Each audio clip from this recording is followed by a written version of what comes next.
on se pose bien des questions, et notamment la question de l'état mental de Sassou Nguesso. Moi, comme je l'ai écrit dans mon livre, je donne raison à sa fille, la regrettée Edith Lucie Bongo, qui à Paris, avenue Rapp, au cours d'un repas avec son père, me dira « Maître, vous soutenez le retour de mon père aux affaires, mais il n'a plus personne autour de lui. Il va gouverner avec qui? Laissez-le dans la solitude de sa retraite. » Et moi, je lui avais dit « Nous sommes là, car personne ne peut accepter ce qui se passe au Congo depuis 1993, avec les violations de la Constitution, les violences politiques. » Il faut dire que nous étions rassurés que Sassou, après cette amende quelque peu honorable, puisqu'il avait assumé à la conférence nationale que j'assumais toutes les critiques qui ont été faites sur lui, nous on pensait que cet homme s'était amendé. Aujourd'hui donc, avec tristesse, que je constate que sa fille finalement avait raison de se poser des questions sur les réelles capacités de son père à exécuter un programme très ambitieux pour le Congo. Soyez les bienvenus à la radio Forum FM. Nous vous remercions, nos auditrices et auditeurs. Radio des droits de l'homme au service des auditeurs. Radio Forum FM, accueille les hospitaliers. Maxime Bochassé vous aime bien. Droits de l'homme, c'est votre radio. Soyez à l'écoute aux émissions de droits de l'homme. Soyez les bienvenus. Bienvenue donc à toutes et à tous. Nous continuons donc de profiter de notre séjour, pour ne pas dire médical ou de repos, parce que nous sommes en rééducation respiratoire et cardiaque, pour nous permettre d'être en pleine forme pour attaquer l'été, parce que nous sommes en été là, bientôt. Et c'est pendant cette période de grande chaleur que souvent je suis en difficulté par rapport à ce que j'ai subi, que je ne cesse de répéter, ce que administre Sassou à tous ses opposants. Parce qu'aujourd'hui, Sassou opposant s'était fixé beaucoup de priorités lorsqu'il était opposant de l'Issouba. D'abord, restaurer l'unité nationale, remettre le pays en marche par la restauration de la démocratie, relancer la machine économique en redonnant à chacun sa dignité, donner à manger à tous et résoudre le problème de l'alimentation avec l'autosuffisance alimentaire, rendre la santé accessible à tous, résoudre le problème de l'éducation nationale avec un vaste programme de remise en ordre, meilleure rémunération des enseignants mal payés, et pour donc résoudre le problème donc du surpeuplement des classes, favoriser la qualité des enseignants, recruter par une meilleure formation, etc. En tout cas, c'était ce vaste programme de remise en ordre de l'État et de la société que Sassou avait proposé et qui n'a jamais réalisé et qui ne pourra jamais réaliser, même en lui proposant un nouveau mandat en 2026. C'est une perte de temps. En fait, Sassou, que ce soit lui ou son fils, son ignare de fils qu'il propose, en tout cas, il ne favorisera jamais, jamais, jamais le développement du pays. Parce que ça, nous disons ceci, que nous devons montrer la pure escroquerie de Sassou. Parce que pour nous, Sassou est en train de favoriser un grand déséquilibre entre le clan Mboshi et le reste de la population. Nous voyons ce qu'il réalise dans son coin d'Oyo, où Oyo est devenu une grande ville, peut-être même au point de vue de l'importance la troisième, ça a dû dépasser Dolisie.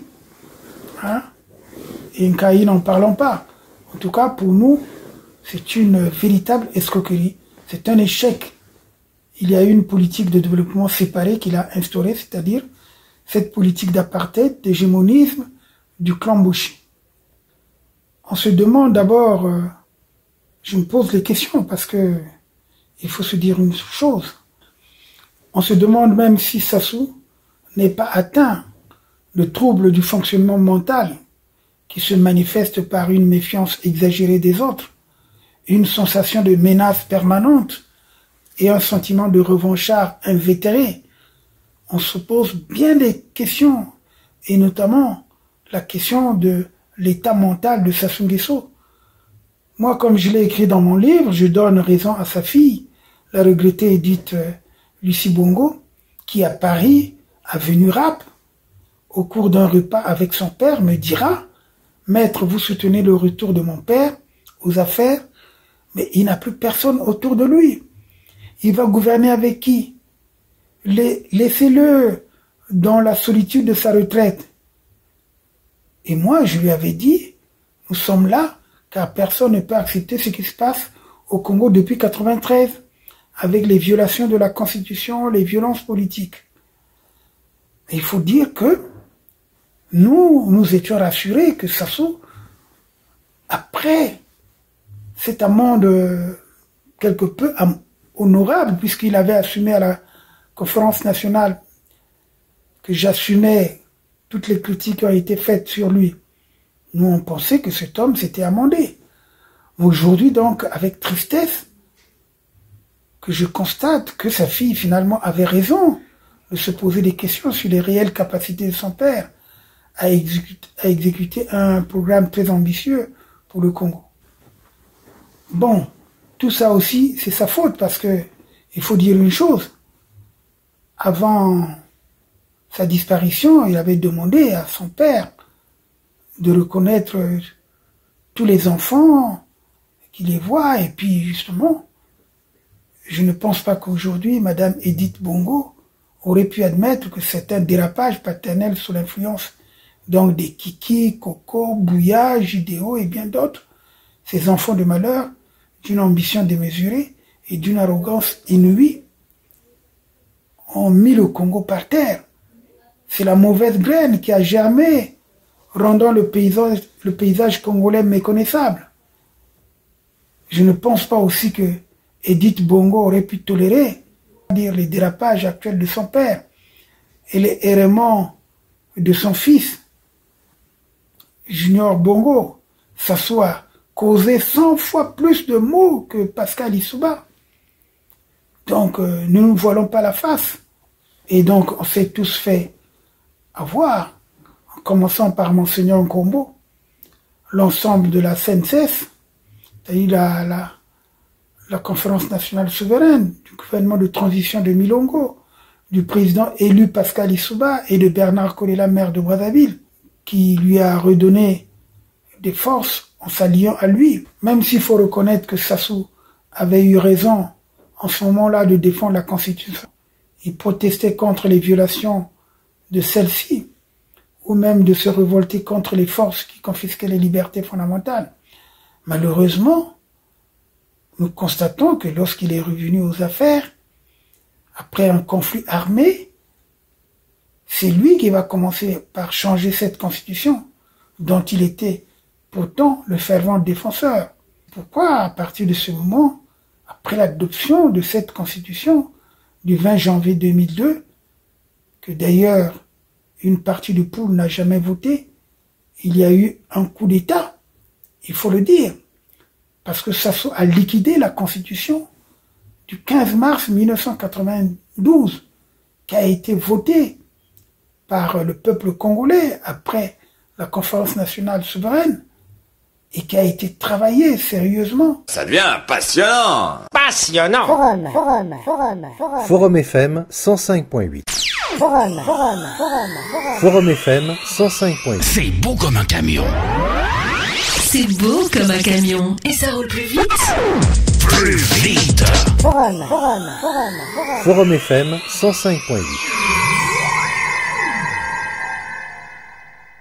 Moi, personnellement, je n'ai pas voté donc la constitution du 20 janvier 2002. Je l'ai dit, le projet de constitution qui était soumis au Parlement de transition, où je siégeais justement, à la commission des lois administratives et juridiques. En tout cas, je vous ai déjà parlé de cette histoire, où avant les plénières, Pierre Ngolo, premier secrétaire du Parlement, m'avait supplié de voter le projet de constitution et de ne pas voter non, comme je l'avais fait en commission, puisque en commission je l'avais fait, et cette fois-ci, en plénière, je me suis abstenu, parce que ce texte était un véritable recul par rapport aux avancées démocratiques acquises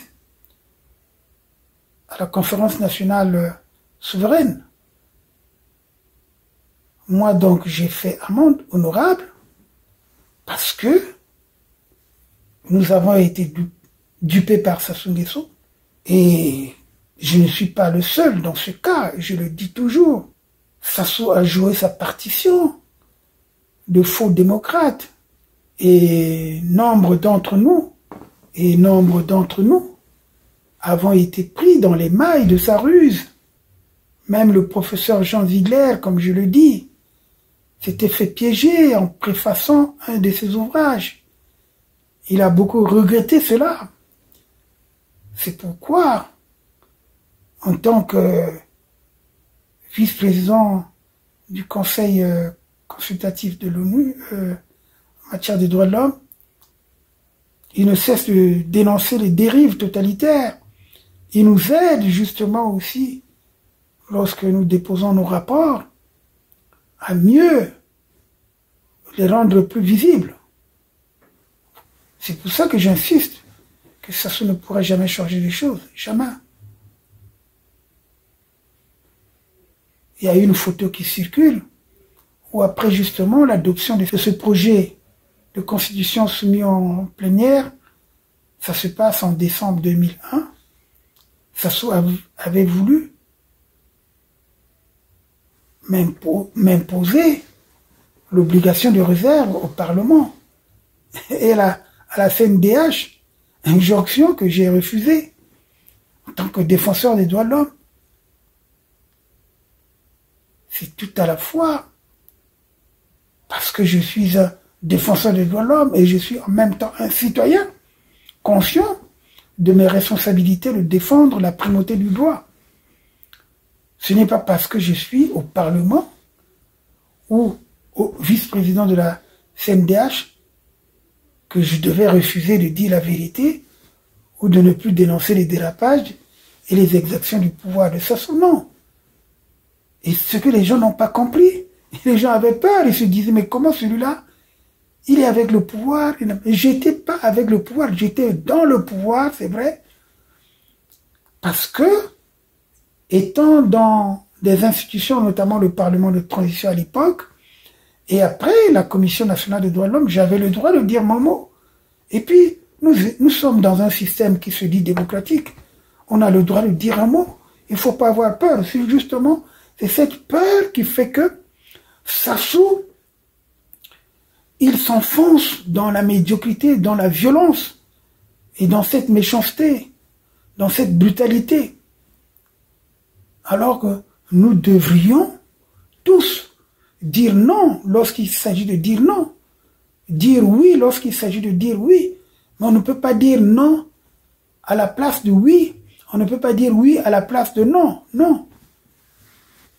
Comme certains béni-ouïistes, des suivistes, des gens qui s'affichent avec Sassou, surtout ceux qui se disent dans la loge maçonnique, les gens comme les Kim Foussia, qui ont toujours torpillé la transition. D'ailleurs, il faut lui dire que pendant la transition, Milongo a eu du mal à gérer, et d'ailleurs il va prendre son parti.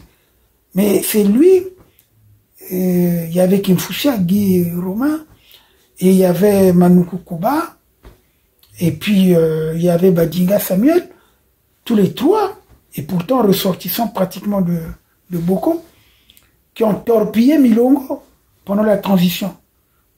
Et parce qu'ils étaient déjà en collaboration avec Sassou Nguesso. Il faut le dire. Donc on ne s'étonne pas que ces gars-là, quelques années après, se retrouvent avec Sassou. Moi, je n'ai jamais torpillé les gens. Je suis allé parce que je voulais justement suivre le courant qui avait réhabilité Sassou. Et puis c'est pas moi-même qui suis allé voir Sassou, c'est Sassou qui m'a cherché. Donc, je crois que il faut bien comprendre ce qui se passe dans le pays correctement. Il ne faut pas déformer les faits. Parce que ceux qui déforment les faits, justement, c'est ceux-là qui sont dangereux, qui demain pourront refaire les erreurs de Lissouba et ses hommes, les erreurs de Sassou et ses hommes, les erreurs de Korea et ses hommes. Voilà, il faut le dire. Parce que ceux qui ont torpillé le pays après la conférence nationale souveraine sont connus. C'est Sassou, Lissouba et Kolela. Bien sûr, il y a ceux qui gravitaient autour, notamment les Jombi Opango, les Tister Chikaya et bien d'autres, parce qu'il ne faut pas tous les citer ou les mettre au même niveau. Les autres sont des girouettes. En tout cas, moi, je n'ai jamais été une girouette. Je suis constant dans ce que je dis et ce que je fais. Merci aujourd'hui. Donc, on continue notre causerie. À bientôt.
On a cette vie, mais une seule radio. Une seule radio. Forum FM 105.8.